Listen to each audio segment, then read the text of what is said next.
Et après, par contre, je ne sais pas à quelle heure est le passage des NCG. Et je crois que, enfin, c'est pas télévisé, donc en vrai, on peut même pas react le passage des NCG en tant que tel. Je crois qu'on peut juste react à la sortie quand il va dire ça s'est bien passé, avant que 3 heures plus tard, le communiqué tombe. Boum Olympique Lyonnais en Ligue 2. Bon, en réalité, ça devrait aller. Moi, j'ai dit, je parie. Voilà, je me permets. Je parie que ce sera un bail du style encadrement salaire et peut-être transfert. On verra. Encadrement salaire et peut-être transfert. Je pense que c'est ça qu'on va se manger. Donc voilà. Mais de toute façon, là, le rendez-vous, c'est un passage, mais en général, tous les éléments sont donnés en amont, etc. Donc les clubs, enfin la DNCG, ils savent ce qui va se passer. Bon, tu sais quoi, de toute façon, il y a un article, donc on va regarder ça. Nous sommes jour de DNCG. Hop, regardons l'article ensemble. Hop, jour de derby, bordel. Hop, tac, article, bonjour. Bonjour les amis, on est jour de derby. C'est le moment pour nous de regarder le derby. Donc le DNCG ICO. Voilà.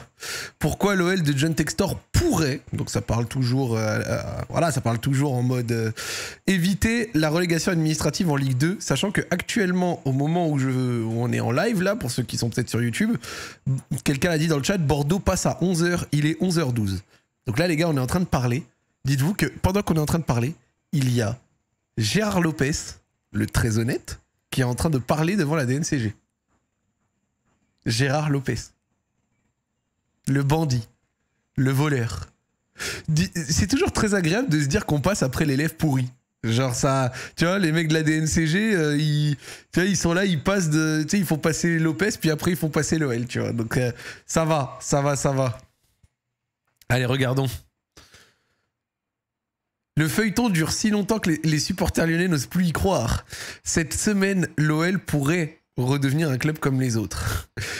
Textor et Gerlinger sont auditionnés ce mardi par la Direction nationale de contrôle de gestion pour écarter la menace de rétrogradation administrative en Ligue 2, décidée le 15 novembre dernier. Et si possible, l'encadrement de la masse salariale et l'interdiction de recrutement qui s'ajouteraient à cette mesure conservatoire.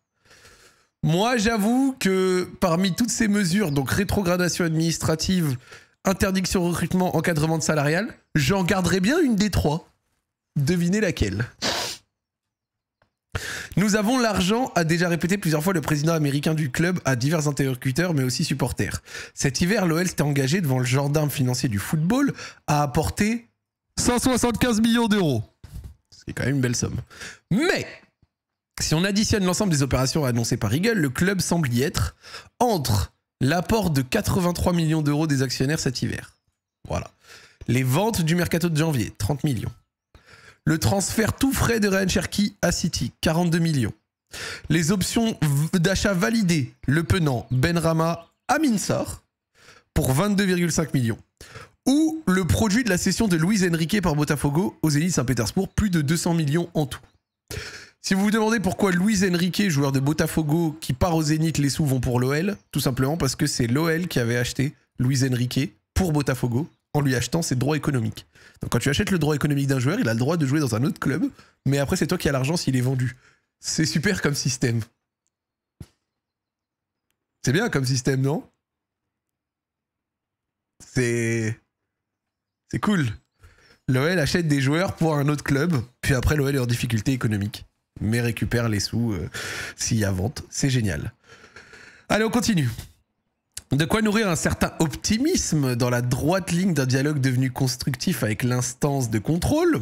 Une douzaine de rencontres a eu lieu depuis le coup de tonnerre du 15 novembre. Une douzaine, ah ouais. Et le climat ne s'est pas simplement adouci entre Textor et Nasser, le président du PSG. La méfiance réciproque a laissé place à la coopération. Ça y est les gars, les Lyonnais, on peut devenir fan du PSG en Coupe d'Europe, ça y est. Ce n'est plus la guerre, tout va bien les gars. On se serre la main. On se serre la main. Ça y est les Parisiens, je suis content que vous ayez gagné la Ligue des Champions. Voilà, bravo, bravo, j'étais pour vous en finale. On vous aime. Bref. On rigole, on rigole. Malgré la non-qualification pour la prochaine LDC, le club peut également avancer des gages de bonne conduite. Il y a d'abord la fonte de la masse salariale, effective depuis ce printemps. Départ de Lopez, Cacré, Benrahma, et accentué par les fins de contrat de Lacazette et Tagliafico, ou la signature en première ligue de Cherki. C'est vrai qu'avec Lopez, Cacré, Benrahma, les trois touchés dans les 300K par mois, voire plus pour Lopez, Lacazette 6 millions annuels, Tagliafico 3 millions et demi, Cherki 4 millions, on a quand même dégagé pas mal de sous. Voilà. Pas assez pour atteindre l'objectif de Textor. L'objectif de Textor serait apparemment de passer de 128 à 74 millions de masse salariale. Textor, c'est son objectif, puis à côté, il va signer Danilo et Matt Turner pour des 2-3 millions. Il y a un problème dans ses objectifs à John Textor, mais écoute. Mais relativement spectaculaire, de l'ordre d'environ 30 millions par saison. Voilà. Et bienvenue dans un club soumis à un plan de départ volontaire qui a déjà éjecté une centaine de salariés. Force à ces gens-là. Cette optimisation des effectifs administratifs n'est d'ailleurs pas terminée et d'autres coupes sont à prévoir. Traduction, on va encore virer des gens. Voilà, voilà. Dans un autre contexte, l'affaire semblerait donc entendue, mais l'OL a manqué ses 2 rendez-vous précédents devant la DNCG. D'ailleurs, il comparait en même temps que la plupart des mauvais élèves de Ligue 1, Ligue 2 et même National 2. Ouais, bon. La DNCG, ils ont pris un jour, ils ont dit, et maintenant, là, on met tous les pourris.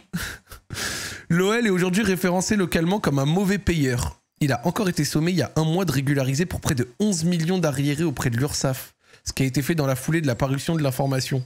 En fait, l'OL, c'est marrant parce que il te paye pas, puis ensuite tu dis en public que t'as pas été payé, et là t'es payé.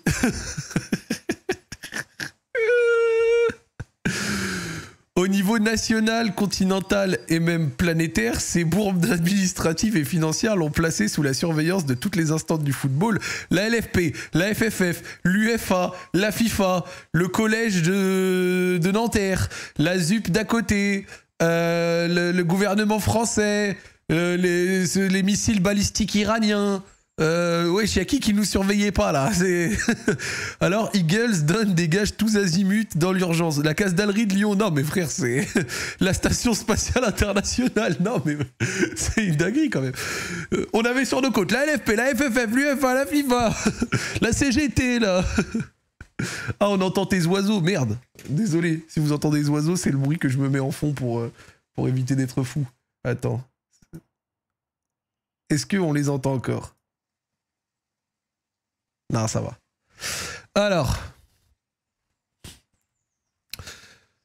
au niveau national et continental et même planétaire, ces bourbes administratives et financières l'ont donc placé sous la surveillance de toutes les instances du football.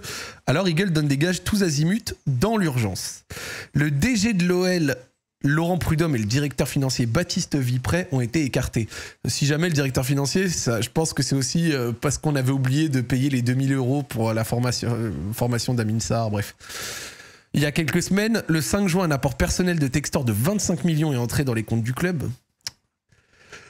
Aïe aïe aïe. John Textor flex les sous. Merci John Textor pour les subs dans le chat. Ouais les mecs. La semaine dernière, l'entité qui possède l'OL, Botafogo et le Daring Bruxelles, ex-Molenbeek, a annoncé le lancement de son projet de déclaration d'enregistrement confidentiel à la SEC qui valide ou non les dossiers d'entrée à la bourse de New York. Alors, si tu veux rentrer à la bourse de New York avec juste l'OL, Botafogo ou le... Mais ce nom est atroce. Comment ça ton club s'appelle le Daring Bruxelles?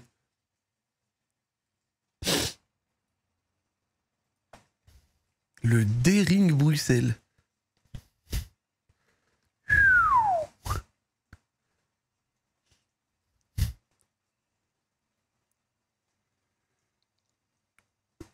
Ça donne un peu envie de se flinguer.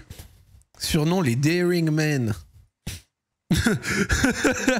On dirait les slogans à l'ancienne. Quelqu'un a dit un vrai truc dans le chat. Oser bruxellois, c'est marrant ça. Bref.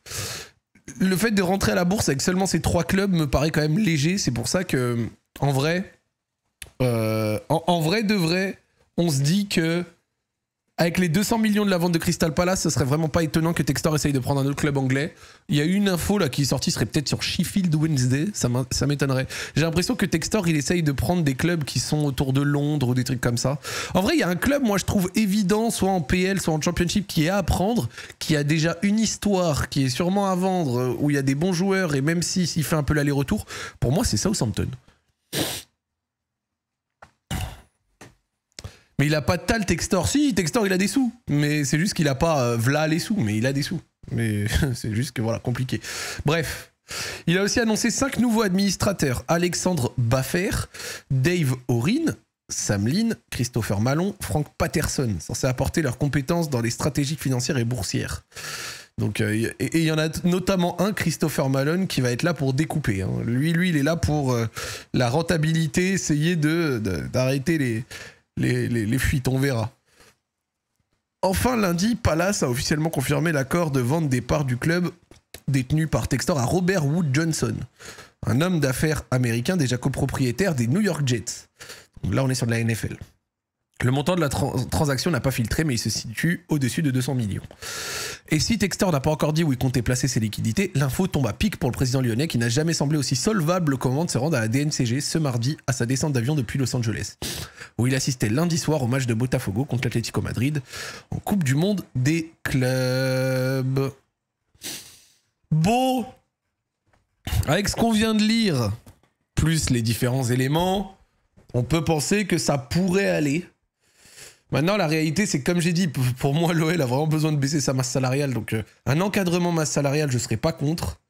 Et je vais dire un autre truc. Et c'est là où, en tant que Lyonnais, on est quand même sacrément... on est quand même sacrément schizophrène sur les bords. C'est que avoir l'opinion de se dire... se faire sanctionner par la DNCG, notamment au niveau des transferts, pour ne pas pour ne pas aller donner 40 millions encore à Nottingham Forest.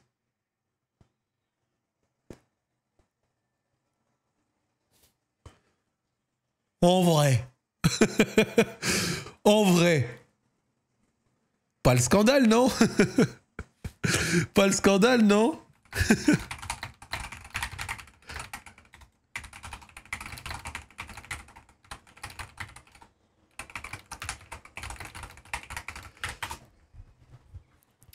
Donc, en vrai de vrai, le problème le problème, en gros, d'avoir les mains libres en transfert, c'est qu'on peut faire n'importe quoi. Le souci de ne pas avoir les mains libres en transfert, c'est qu'on peut pas se renforcer comme il faut alors qu'on risque de devoir le faire. Bref, si on reste assez ok, on va dire assez normal, on va avoir besoin de toute façon de vendre et de recruter. Donc oui, la réalité, le truc cool, ce serait quand même, si possible, de ne pas avoir à être sanctionné en termes de transfert. Ce qui serait cool, ce serait d'être seulement encadré salarialement parlant. Genre vraiment être seulement encadré salarialement et pouvoir recruter tranquillement, ce serait cool. Mais on sait qu'on risque d'avoir des saloperies. Donc, on verra.